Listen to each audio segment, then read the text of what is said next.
Jennifer writes a letter in her room. Dear Nathan. Jennifer, come over here. So glad you could join us, dear. Haley and I were talking about your foolish ambition to sing in front of crowds. Well, it's what makes me happy, and we already have a lot of fans, so... You're not going to throw away your education to fulfill a childish fantasy. I forbid it. But Mom, you only asked me... Don't you but Mom me. Do you know how hard your father and I have to work so hard so we could let you live a comfortable life like this? And what about money and education? We slaved away just for you and your siblings, and this is how you repay us? But I didn't mean... Don't you dare use that tone of voice with me. How dare you think that you can be just like that, just because you have some kind of idiotic band? You won't go anywhere if you take that path. Why can't you just be like sister? You're such a failure. It's what makes me happy. For once, why can't you think of my happiness and not what makes you happy?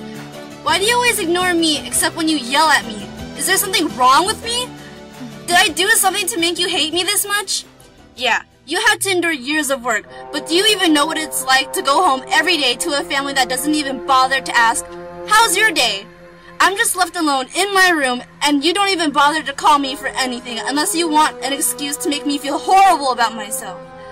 You act as if I don't exist, and this loneliness is killing me.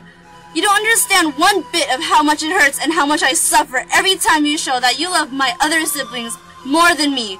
I'm so sorry I'm not perfect. That's the problem. You only think of yourself. What about everyone else around you?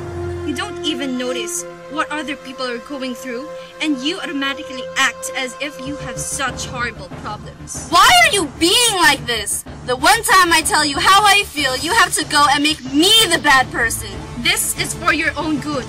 Once you start seeing how harsh the world is, you'll thank me. Meanwhile, Haley and Stephen would already be successful, and you would just be an embarrassment to the family. I'm not Haley, so stop comparing me to her. Why can't you be happy for who I am? Do I remind you of you when you were younger? I bet you were just like me, wanting to follow your dreams, and then someone just killed it, like how you're trying to kill mine. That just means you're a failure.